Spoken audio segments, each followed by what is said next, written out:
जो वो अपनी ढपली बजा रहे थे वो भी फटी थी। जो वो फूल लेकर के आए थे, वो कनेर के फूल और जंगल के फूल लेकर के आए थे, उससे माला बनाई थी। और जब मैंने उनके घरों को देखा कि वो पॉलिथीन या टीन में रह रहे हैं और घर भी पूरा नहीं बना है, उसी समय जिलाधिकारी के साथ थे, मैंने कहा कि इस गांव को पूरा का पूरा लोही आवास दे दिया जाए। और मुझे खुशी है इस बात की कि मुझे जानकारी मिली जब मैं पिछली बार अभी ललितपुर गया था कि पूरा का पूरा गांव लोही आवास से बन चुका है। सभी को उस समय उस योजना से जोड़ा गया और साथ ही साथ समाजवादी पेंशन देने का भी काम हुआ था। इसी तरह लखनऊ मोहल्ला लखनऊ में पीजीआई के पास सपेरे रहते थे और उन सपेरों का जगह ले ली गई थी आवास विकास के माध्यम से।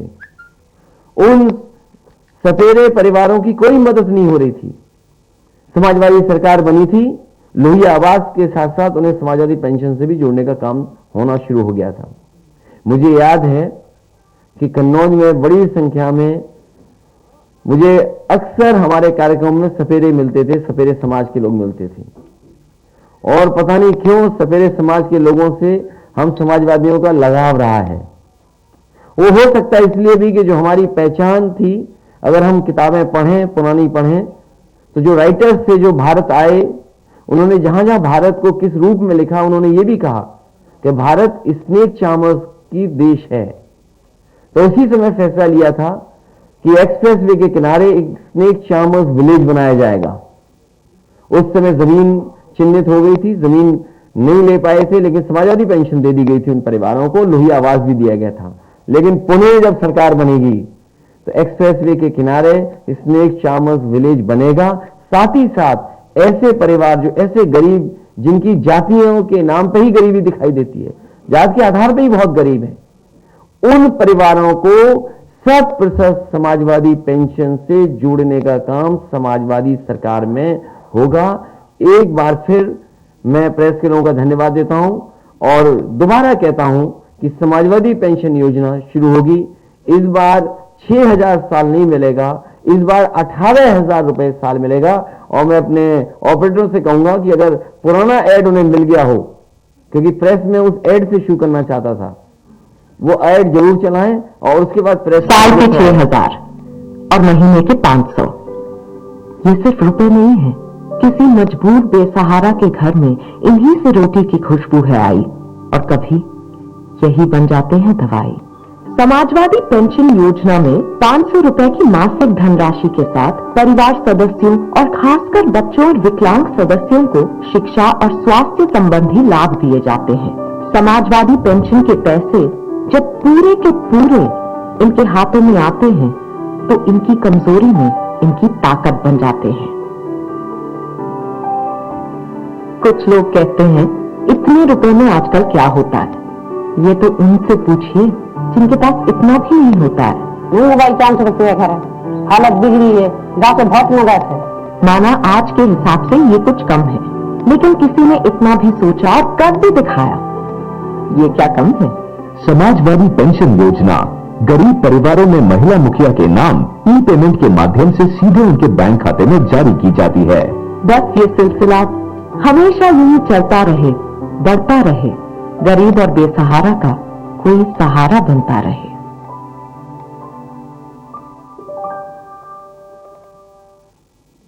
इस ऐड के माध्यम से ये भी मैं बताना चाहता था कि सबसे ज्यादा अकाउंट अगर किसी ने उत्तर प्रदेश में खुलवाए थे तो समाजवादी सरकार ने, साथ ही साथ सबसे ज्यादा ब्रांचेस बैंकों की अगर किसी ने खुलवाई थी तो समाजवादी सरकार में, और सबसे पहले सबसे ज्यादा डीबीटी सिस्टम से अकाउंट में सीधा पैसा पहुंचाने का काम भी समाजवादी सरकार में हुआ।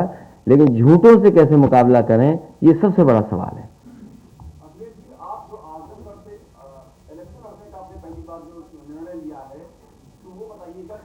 मैं आजमगढ़ की जनता से अनुमति लेकर के ही चुनाव लड़ूंगा, अगर चुनाव लड़ता हूं तो।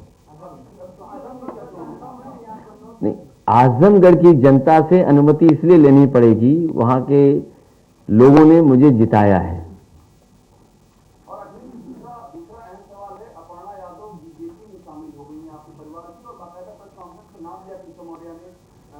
नेताजी का नाम दिया जाएगा, तो ये आपके परिवार में चेतवानी की जो बात, इस पर क्या कहना है आपका? सबसे पहले तो मैं बधाई दूंगा और शुभकामनाएं, और साथ ही साथ हमें खुशी इस बात की है कि समाजवादी विचारधारा का विस्तार हो रहा है। समाजवादी विचारधारा का विस्तार जो हो रहा है, मुझे उम्मीद है कि हमारी विचारधारा वहां भी पहुंच करके और संविधान और लोकतंत्र को बचाने का काम होगा। आपको लगता है नेताजी का आशीर्वाद होगा इस कदम के पीछे? नेताजी ने बहुत कोशिश की समझाने की, नेताजी ने बहुत कोशिश की समझाने की। इससे जुड़ा आखिरी सवाल, क्या टिकट आपने के लिए ऐसा कदम उन्होंने उठाया? टिकट अभी पूरे नहीं बटे हैं, और टिकट किसको मिलना है किसको नहीं मिलेगा ये क्षेत्र और जनता पर निर्भर करता है, और हमारी इंटरनल सर्वे रिपोर्ट पे भी निर्भर करता है।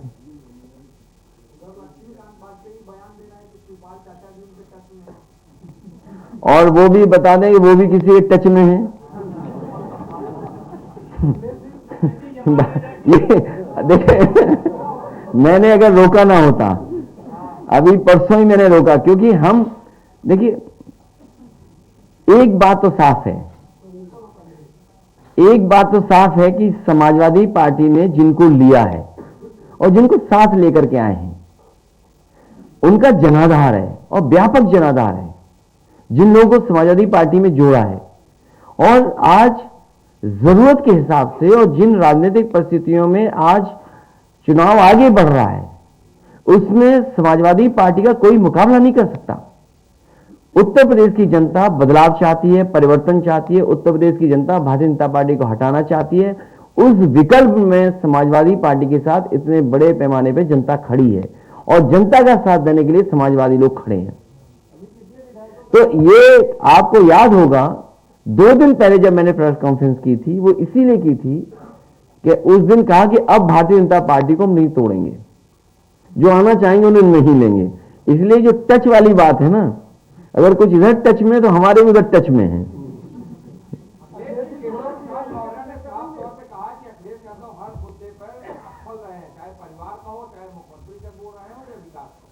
उनका एक प्रिय काम था जानवर की स्वस्थ रखना, एक जमाने में उनका बहुत प्रिय काम था ये।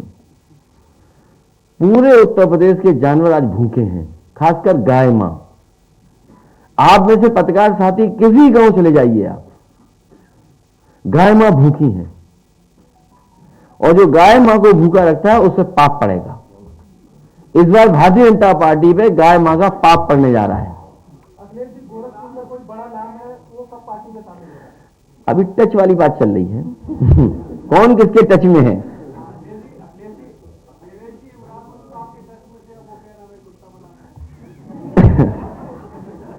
ये बात अच्छी बात नहीं है जो आप कह रहे हो।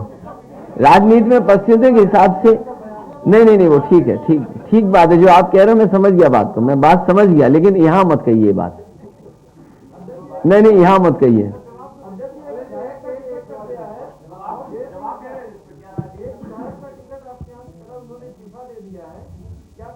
कौन विधायक? नहीं, वो तो अरे अगर आप शुरुआत देखें, अगर आप शुरुआती दौर देखें, भारतीय जनता पार्टी पहले से ही लेती रही। बुक्कल नवाब को ले लिया, बुक्कल नवाब को ले लिया, एक लखनऊ शहर के बिल्डर को नक्शे पे डरा करके ले लिया। क्या आप नहीं जानते इन बातों को? नहीं, पेमेंट के लिए बच देंगे, पेमेंट के लिए। वहां कहां बुक्कल नवाब जेल जा रहे थे बताइए? उसके बाद वो लड्डू खा रहे थे, सिमैया खिलवा रहे थे सबको। तो ये पता नहीं है बुक्कल नवाब कब वापस आ जाए।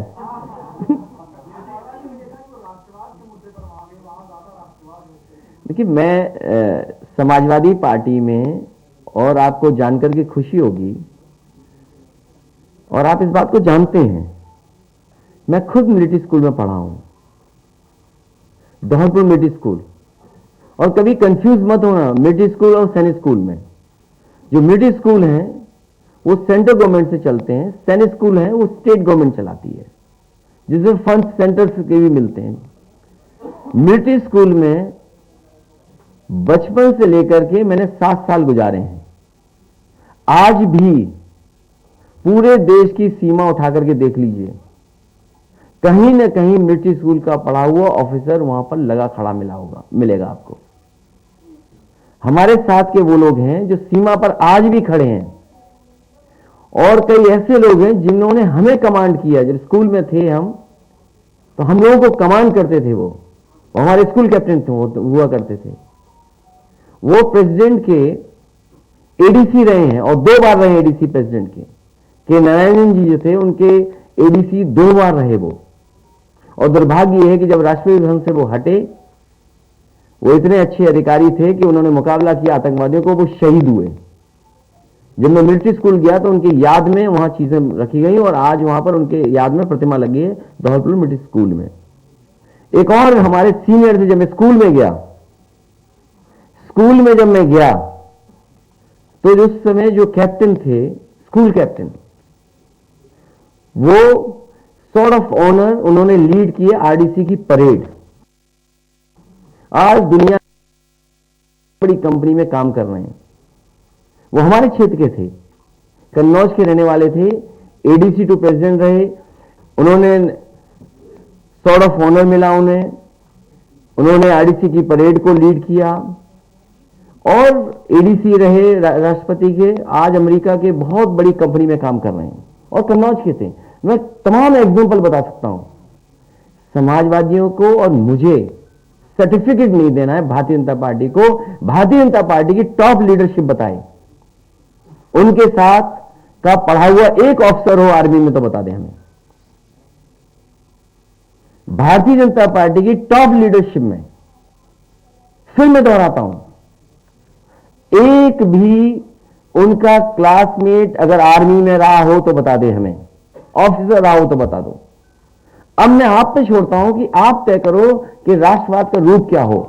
जिस सरकार ने एक्सप्रेसवे बनाया हो, एक्सप्रेसवे बना करके एयरफोर्स के साथ टाई अप किया हो, और उस टाई अप के तहत आपके मिराज, सुकोई हवाई जहाज उतरे हो एक्सप्रेसवे पे। बताओ, उत्तर प्रदेश के आप पत्रकार हो, सबसे पहले डिजाइंड अगर हाईवे किसी ने किया जिसमें मिराज और सुकोई उतरे हो और हरकुलस उतरे हो, तो वो समाजवादी सरकार के थे। और समाजवादी सरकार ने अगर समाजवादी पूर्वांचल एक्सप्रेसवे इस तरह न डिजाइन किया होता तो प्रधानमंत्री भी हवाई जहाज से उतर नहीं सकते थे उस एक्सप्रेसवे पर। समाजवादियों की देन है कि कम से कम उनका विजन ये था, क्लियर विजन था कि जो एक्सप्रेसवे बनेगा उसमें ऐसा रनवे हो जिसमें फाइटर उतर सकें, एयरफोर्स को जरूरत पड़े तो उतर सकें। और उसका परिणाम यह हुआ कि देश के प्रधानमंत्री जब उतरे, वो समाजवादियों की डिजाइंड एक्सप्रेसवे था, क्योंकि वो हमारे बाबा योगी का डिजाइन नहीं था।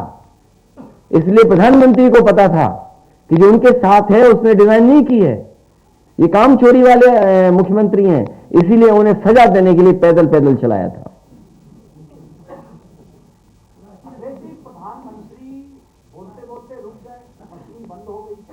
अगली बार हम भी दोहे, कविताएं, शायरी इसी तरह पढ़ा करेंगे और उम्मीद करेंगे हमारी मशीन न रुके। मैं आपसे कह रहा हूं, अगर आपके टच में हो तो चुपचाप आप मुझसे मिल लेना। मैं आजमगढ़ की जनता से कहूंगा, और पार्टी जहां फैसला लेगी वहां लड़ूंगा। और चुनाव पहले होना चाहिए, योगी जी से पहले लड़ने चुनाव। कुछ भी हो सकता है, कुछ भी हो सकता है। यहां पुलिया निकल सकती है तुम्हारी सीट पर, हालांकि ये समाजवादी पार्टी का कार्यालय है, यहां नहीं निकलेगी।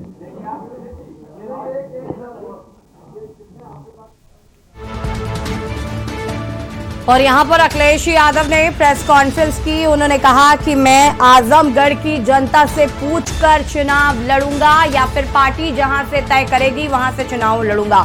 अखिलेश यादव ने अपर्णा यादव को शुभकामनाएं दी हैं। उन्होंने कहा कि नेताजी ने भी अपर्णा को समझाने की बहुत कोशिश की।